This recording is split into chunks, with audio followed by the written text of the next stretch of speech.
supaya kami bisa mendengar suara Roh Kudus di balik pengajaran firman-Mu Tuhan Yesus. Dan biarlah Roh Kudus berbicara lebih banyak daripada apa yang kami dengar, kata-kata manusia yang kami dengar pada malam hari ini Tuhan. Urapi kami semuanya supaya kami mengerti isi hati-Mu. Kami serahkan waktu yang kudus ini ke dalam tangan-Mu. Jadilah kehendak-Mu. Dalam nama Tuhan Yesus kami berdoa. Setiap umat Tuhan yang percaya katakan amin, amin. Silakan saudara duduk untuk kembali. Amin, amin. Terima kasih untuk kedatangan saudara, semangat saudara yang luar biasa. Saudara. Dan agak ada bedanya tentang kebaktian minggu pagi dan minggu sore. Minggu sore kita lebih banyak menggali firman Tuhan. Ya. Jadi itu agak bedanya, itulah sebabnya bagi saudara dibagikan lembaran ini untuk saudara bisa isi dan kita akan belajar bersama-sama. Langsung saja, kalau ya kita akan belajar temanya tentang saya kasih nama Building a Relevant Church. Bagaimana membangun gereja yang relevan. Nah, kalau kita mendengar bagaimana membangun gereja yang relevan, mungkin kita berpikir tentang programnya, kita berpikir tentang bagaimana meningkatkan segala pernak-pernik fasilitasnya dan lain sebagainya. Tapi pada sore hari ini kita belajar tentang orangnya. A.M. Bounds, ada seorang hamba Tuhan bernama A.M. Bounds mengatakan, the church is looking for a better method, but God is looking for a better man. Gereja itu cenderung untuk mencari metode yang lebih baik, cara yang lebih baik, program pemuritan yang lebih baik, dan semua yang. Tapi Tuhan sedang mencari manusia yang lebih baik. Hadirat Tuhan tidak turun karena equipment, tidak. Equipment memang mempengaruhi, tapi hadirat Tuhan turun karena ada hati yang haus akan Dia. Amin, saudara. Kita belajar tentang seorang yang bernama Barnabas. Ya. Nah, sebetulnya tokoh ini saya senang, tokoh Barnabas dalam gereja mula-mula ya. Dan begitu luar biasanya sampai dulu anak saya yang pertama saya kepingin namakan Barnabas, tapi sulit memanggilnya, betul enggak? Barbar, bas-bas kan enggak enak, saudara ya, kan gitu. Tapi he is amazing person yang perlu kita pelajari. Ya, dan mari kita lihat, nama Barnabas mulai muncul itu dalam Kisah Rasul pasal yang keempat ayat yang ke-36 dan 37, langsung saja saudara bisa lihat di dalam handout saudara juga saya sudah siapkan ya. Dikatakan demikian pula dengan Yusuf yang oleh rasul-rasul disebut Barnabas, artinya anak penghiburan, seorang Lewi dari Siprus. Ayat 37, ia menjual ladang miliknya lalu membawa uangnya itu dan meletakkannya di depan kaki rasul-rasul. Itu merupakan nama Barnabas pertama kali disebutkan di Alkitab dalam Kisah Rasul pasal yang keempat ayat yang ke-36. Ternyata Barnabas itu bukan nama aslinya. Nama aslinya siapa, saudara? Yusuf. Jadi Barnabas itu sebutannya. Artinya apa, saudara? Artinya itu anak penghiburan. Dalam bahasa Inggrisnya the son of encouragement. Ini orang yang membawa penghiburan kepada banyak orang. Orang yang kalau ketemu orang lain, dia selalu punya kata-kata untuk mengangkat, mendorong, menguatkan, menghibur orang lain, saudara. Keberadaannya itu selalu menjadi berkat bagi komunitas orang percaya pada waktu itu. Sehingga akhirnya orang-orang menyebut Barnabas, the son of encouragement. Wow, luar biasa. Kalau Pak Barnabas ini, saya bayangkan kalau Pak Barnabas ini ada retreat di gereja dan Pak Barnabas ini tidak ikut, maka semua orang mengatakan, Pak Barnabas kenapa nggak ikut retreat? Rasanya kalau nggak ada Pak Barnabas, nggak lengkap retreat ini, harus ikut Pak Barnabas gitu saudara. Nah apakah saudara juga didambakan oleh komunitas orang percaya seperti itu? Ayo ikut dong dalam panitia retreat, ayo ikut dong dalam panitia ini ada seminar konferensi, ayo ikut bersama-sama kalau ada acara-acara gitu. Atau sebaliknya, kalau saudara tidak ikut dalam retreat, orang percaya yang lain mengatakan, puji Tuhan gak melok. Gitu. Seakan-akan, wah kehadiran saudara itu ya, tidak akan mendatangkan berkat. Nah, saudara, dari situ kita bisa lihat saudara ya, the most important things bukan hanya omongan kita. Yang paling penting dari kita itu adalah kehidupan kita, apakah hidup kita itu sudah bisa memberkati banyak orang. Itu yang penting ya.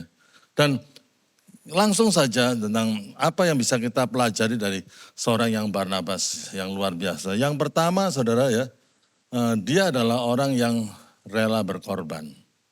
Ayatnya di mana ayat 37 tadi, ia menjual ladang miliknya. Jadi nama Barnabas pertama kali disebut langsung dikaitkan dengan pengorbanannya. Bukan pelayanan mimbarnya. Nama Barnabas pertama kali disebut bukan karena prestasinya atau yang gimana. Tapi karena pengorbanannya. Saudara, saudara kalau jika kita ingin membangun gereja yang kuat, yang menjadi berkat bagi banyak orang, gereja yang bisa disebut ya, gereja itu menjadi terang dunia, saudara, isinya harus orang yang mau berkorban. Bukan hanya orang yang mau menikmati berkat Tuhan aja, saudara. Nah, sekarang gereja tidak akan kuat kalau isinya orang-orang yang hanya datang untuk mendapatkan berkat Tuhan. Bukan itu salah, bukan saudara. Tapi lebih daripada itu, ya gereja mula-mula itu menjadi sangat kuat di tengah zaman yang begitu sulit, di mana ada persecution atau satu tekanan kepada gereja, mereka itu they know how to contribute something to the believers, the fellowship of the believers. Itu yang luar biasa, saudara. Jadi pengorbanannya, ia menjual ladang miliknya. Tidak dikatakan ia menjual ladang milik mertuanya. Banyak orang berkorban ya on the expenses of others. Nah itu saudara ya. Banyak orang ingin dimegahkan dari pengorbanan orang lain. Saudara, pada waktu saya melayani di luar kota dan sebetulnya saya tahun 94 itu harus dipindah ke kota Medan untuk melayani. Tapi rencana Tuhan beda dengan rencana manusia. Ya kan kalau saudara saya pindah tahun 94, saya nggak ketemu saudara, betul nggak saudara?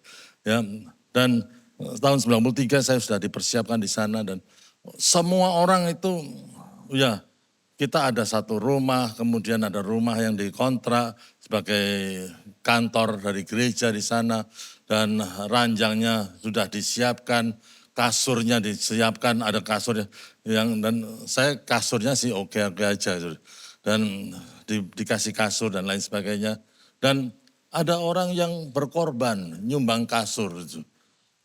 Kasurnya dikasih kasur yang enak dan kemudian pada waktu saya foto dengan di kamar bakal saya tinggal itu di waktu itu saudara, rupanya spraynya terbuka sedikit saudara. Dan di situ ada orang yang melihat dan dia tanya, "Loh Pak Andreas ini kasurnya yang akan Bapak Andreas tinggal?" Iya, itu spraynya kebuka. Loh ini kasurnya, maksudnya apa? Saya tidak mengerti. Baru ketahuan orang yang tanya itu yang kasih kasur dan kasurnya ternyata bukan yang itu. Diganti sama pengurusnya. Loh ada tuh modelnya kayak gitu itu sudah.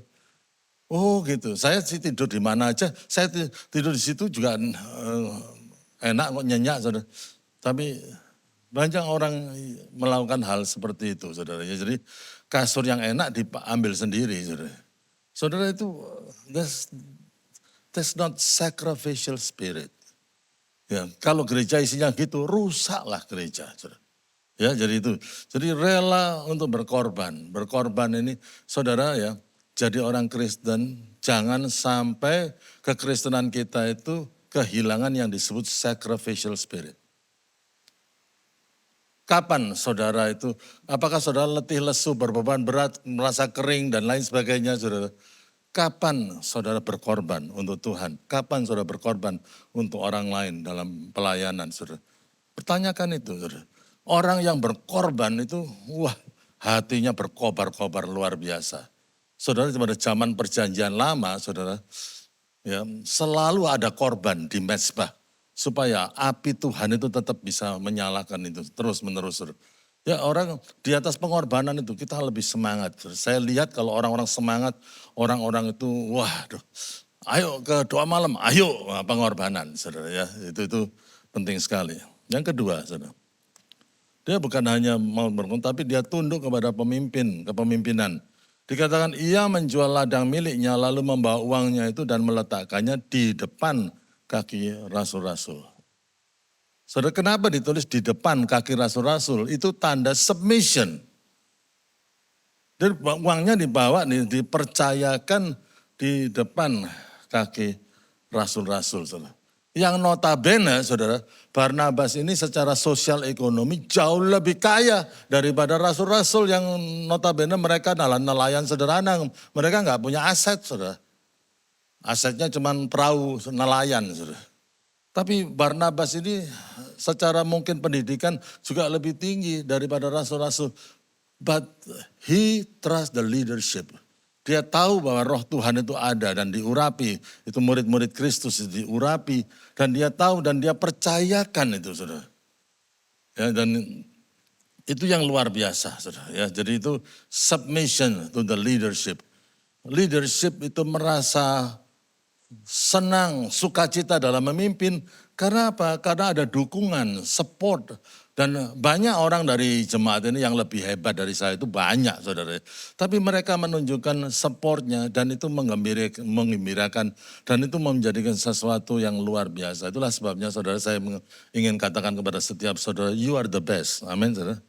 Saya nggak mau loh, diganti jemaat dengan jemaat yang lain walaupun lebih banyak. But you are the best. Tepuk tangan untuk diri saudara sendiri. Oh, saudara ya kan, you are the best. Saya sudah tahun ini 35 tahun melayani sebagai gembala, full timer ya saudara. Dan saya merasa sangat bangga dengan jemaat yang Tuhan percayakan. Karena they know how to submit to the leadership. Memang ada yang nakal sedikit, ada, itu variasi saudara ya. Ya, tapi ya begitulah. Barnabas, kehadiran Barnabas di gereja mula-mula itu membawa dukungan yang luar biasa kepada kepemimpinan. Itulah sebabnya gereja mula-mula itu luar biasa ya. Dan ada orang yang ngintip apa yang dilakukan oleh Barnabas. Yaitu jual miliknya dan mendukung gereja mula-mula. Yang ngintip itu namanya Ananias dan Safira. Kepingin dapat nama, saudara. Berkorban kayak Barnabas. Tapi pengorbanannya tidak full, separuh. Dan Roh Kudus itu, saudara, langsung menghukum, mengutuki Ananias dan Safira sehingga kedua suami istri itu akhirnya meninggal. Saudara. Ya, itu luar biasa. Jadi itu spiritnya itu begitu, ketulusan dalam berkorban, ketulusan dalam supporting the leadership yang ada. Yang ketiga, Barnabas adalah orang yang bisa menerima orang lain yang ayat yang ke-26 dari Kisah Rasul pasal yang ke-9 dikatakan setibanya di Yerusalem, Saulus yang nantinya jadi Rasul Paulus mencoba menggabungkan diri kepada murid-murid Yesus yang lain, tetapi semuanya takut kepadanya karena mereka tidak dapat percaya bahwa ia juga seorang murid. Tapi Barnabas menerima dia. Jadi Saulus itu bertobat pada waktu dia ingin menganiaya jemaat umat Tuhan itu. Akhirnya dia bertemu dengan Tuhan sendiri bertobat. Tetapi pada waktu dia ingin menggabungkan diri kepada komunitas murid-murid Kristus yang lain. Semua takut karena ini orang yang penganiaya jemaat. Saudara. Tidak ada yang berani menerima dia. Saudara. Tapi Barnabas orang yang pertama yang menerima orang yang begitu. Luar biasa. Menerima orang itu tidak gampang. Kita ini kebanyakan bisa terima orang yang kita comfort. Kita nyaman dengan itu.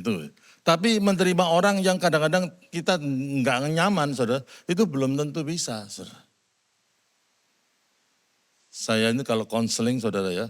Satu kali ada tante-tante yang masuk ruangan saya. Mau konseling, tapi nggak janjian dulu, masuk aja. Dan pada waktu masuk itu, saya nggak tahu tuh, minyak wanginya itu wanginya minta ampun, saudara. Itu 1 juta bunga loh saudara itu. Wih, saya belum konseling, saya sudah pusing kena minyak wanginya. Belum kena masalahnya saudara. Waduh, tapi harus diterima bagaimana saudara. Ada seorang muda masuk kantor saya, waktu itu kantor saya masih di belakang itu saudara. Di belakang sana. Dan dia ini curhat sama saya, tapi curhatnya gak biasa. Kayak kena syaraf gitu.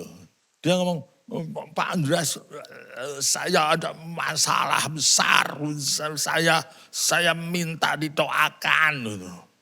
Ngomongnya gitu, saudara. Saya itu sampai dengarkan dia itu sambil, saya mau cari isolasi, tak isolasi mau itu. Tapi ya gimana ya, tapi memang orangnya kayak gitu gimana. Kita harus terima apa adanya. Saudara, seringkali kita itu, nek kamu ndak berubah, ndak usah datang ke sini. Loh, nuntut orang lain berubah dulu, tapi tidak mau menerima. Mestinya kita itu, orang itu, kalau mau orang lain berubah, kita perlu menerima orang itu apa adanya. Tidak gampang memang, saudara. Kita selalu biasanya kalau menerima orang-orang yang kita sukai, yang mungkin habitnya sama dan sosial ekonominya sama. Tapi kalau menerima orang yang beda, mungkin beda suku, beda status sosial dan lain sebagainya, apakah kita bisa menerimanya? Dan Barnabas ini membuka hatinya menerima Saulus yang notabene adalah penganiaya jemaat. Saudara, menerima. Saudara. Yang keempat, saudara, Barnabas adalah orang yang baik, penuh Roh Kudus dan iman. Dikatakan dalam Kisah Rasul 11 ayat 24, ya, karena Barnabas adalah orang yang baik, penuh Roh Kudus dan iman, sejumlah orang dibawa kepada Tuhan. Orang dibawa kepada Tuhan itu berbagai macam cara, dikhotbahi, bertobat, orang dibawa ke Tuhan. Ya, saudara. Tetapi kalau Barnabas ini orang adalah orang baik, penuh Roh Kudus dan iman, karakternya, kebaikan hatinya, orang bisa melihat tangan Tuhan atas hidupnya, itu bisa menarik orang kepada Tuhan. Itu luar biasa sekali. Ya, itu penting untuk kita sadari dalam kehidupan kita. Apakah saudara orang yang baik? Apakah saudara suami yang baik, istri yang baik?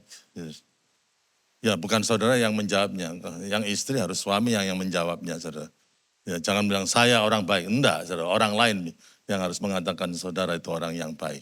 Amin, saudara. Jadi itu hal yang begitu itu penting sekali, bukan hanya cuma teori, tapi adalah orang yang bisa menghidupi kekristenan ini secara praktis, secara nyata.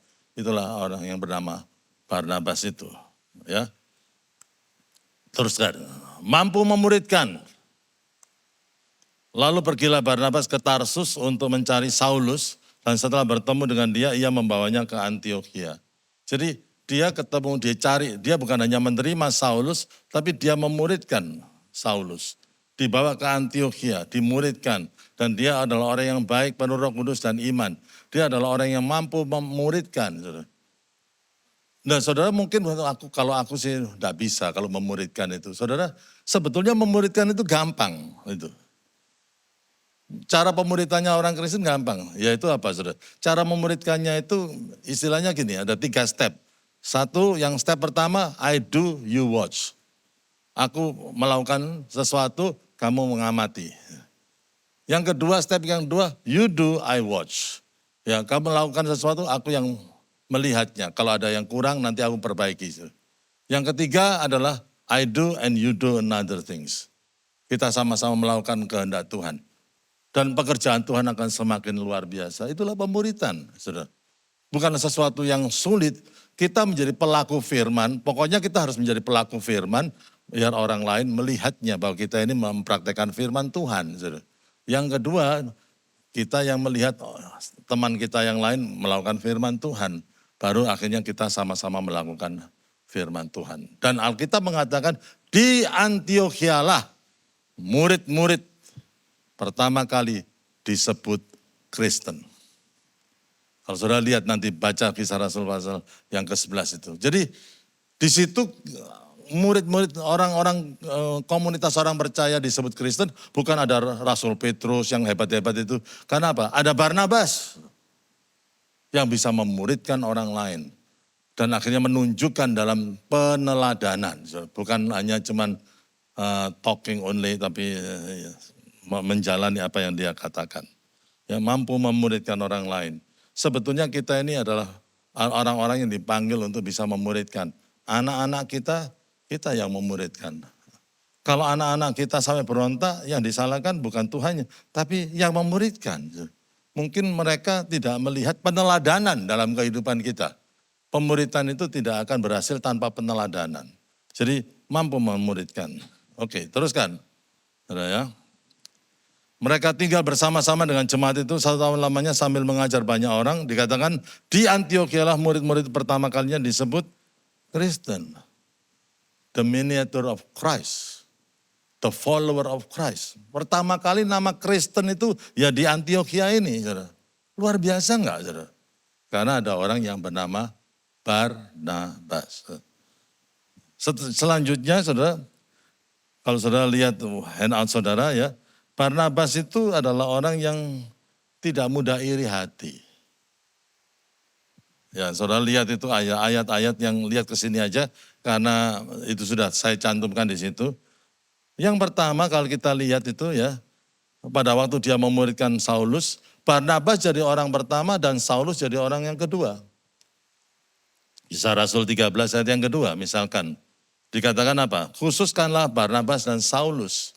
Dari situ kita tahu bahwa the first man, the first person is Barnabas. The second person is Saulus. Saulus. Setiap kali Alkitab mengatakan Saulus artinya waktu itu dia belum terkenal. Pada waktu terkenal baru namanya berubah jadi Paulus.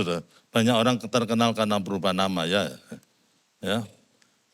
Barnabas dan Saulus. Kisah Rasul 13 ayat yang keempat.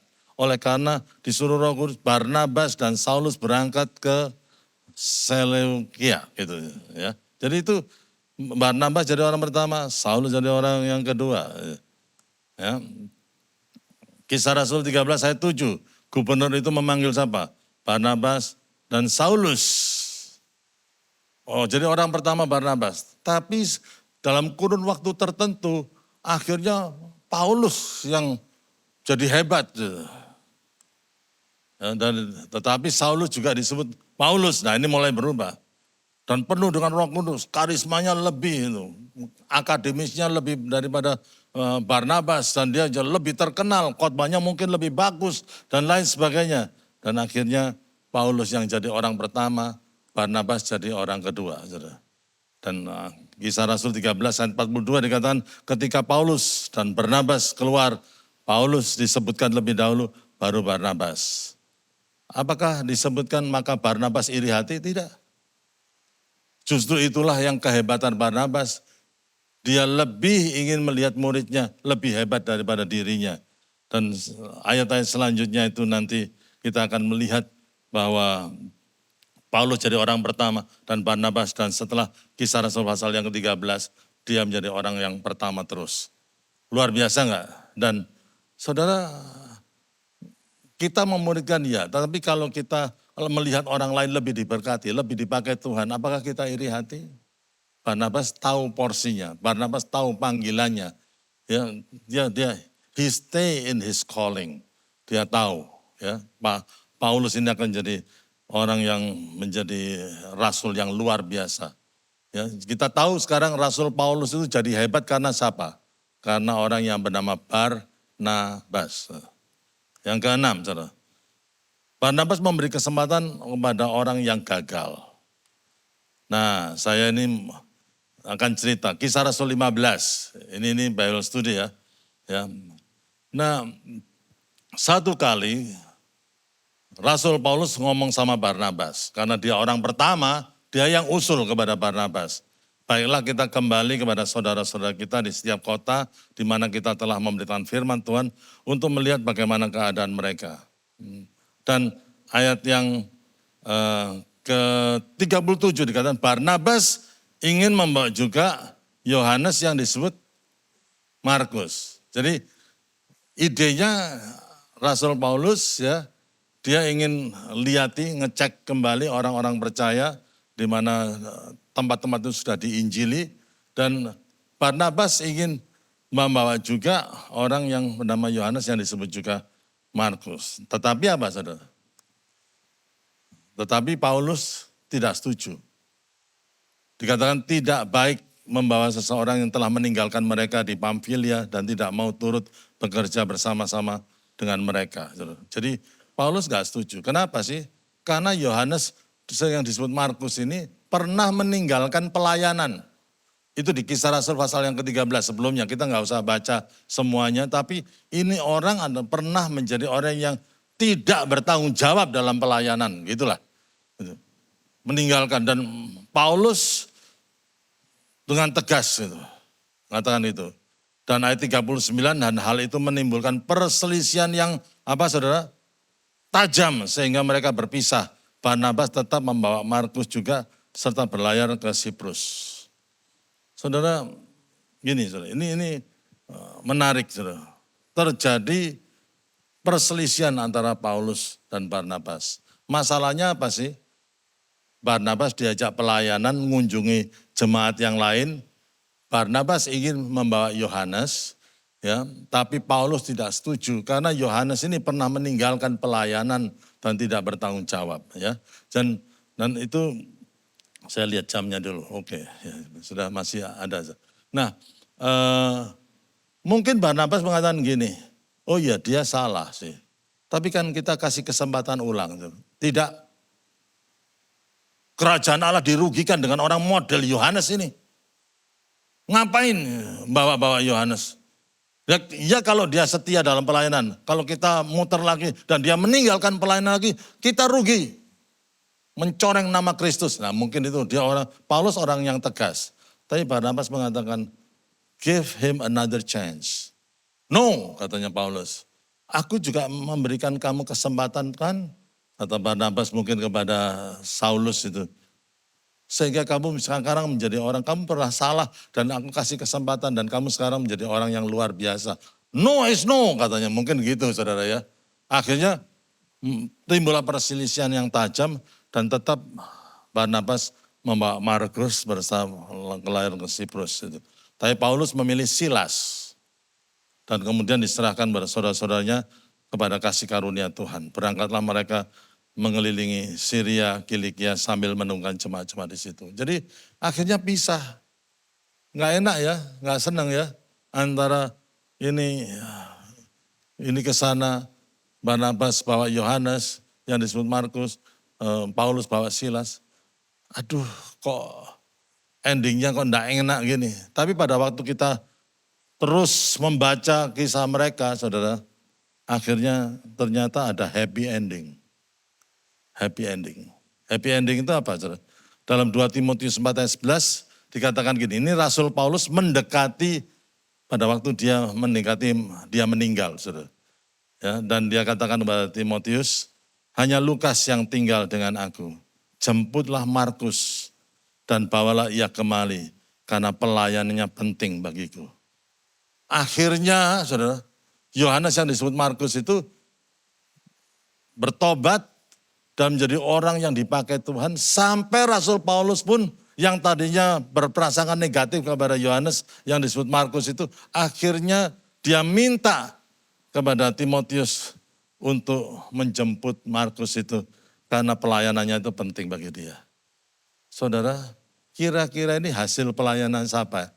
Sampai Markus ini bisa menjadi orang yang berubah.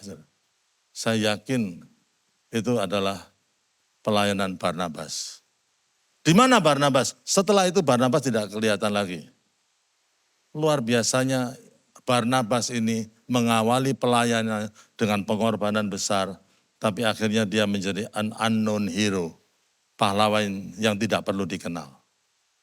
Tidak ada lagi tentang Barnabas, tapi hasil pelayanannya luar biasa. Markus berubah dan dia bisa melayani Rasul Paulus. Ada lagi satu ayat dalam Kolose 4 ayat 10. Salam dari kamu, dari Aristarkus, temanku sepenjara, dan dari apa? Markus, kemenakan Barnabas. Ternyata Markus itu masih family loh sama Barnabas. Tentang dia kamu telah menerima pesan, terimalah dia apabila dia datang kepadamu. semua dipulihkan. Relasi yang remuk, yang retak dipulihkan. Siapa jadi pahlawannya? Barnabas. Di mana dia? Tidak dikenal. Sudah. Dia menjadi orang yang dia tidak perlu dikenal. Dia tidak iri hati terhadap pelayanan Rasul Paulus. Endingnya bagaimana? Sebetulnya siapakah Yohanes yang disebut Markus ini? Tidak bukan dan tidak lain adalah dia penulis Injil Markus. Dari orang yang meninggalkan pelayanan, tapi Barnabas menerima dia, dilatih kembali, diberi kesempatan pada waktu gagal dan lain sebagainya. Dan akhirnya menjadi orang yang sangat berguna dalam perjanjian baru, saudara. Yaitu penulis kitab Markus. Kalau tidak ada Barnabas, kita tidak bisa menikmati Injil Markus sampai hari ini, saudara. Betapa luar biasanya, saudara. Kalau kita ingin membangun gereja Tuhan, kita harus membangun jemaatnya, orangnya, bukan programnya saja, bukan fasilitasnya saja, tapi orang-orangnya saja, saudara. Kalau Tuhan ada di tempat ini dan menemukan ada banyak Barnabas di tempat ini, dia akan bahagia dan gereja GKBP MDC akan menjadi gereja yang kuat, yang menjadi terang, yang menjadi berkat bagi banyak orang. Amin, saudara. Nah sekarang maukah kita meneladani orang yang bernama Barnabas itu? Amin. God bless you.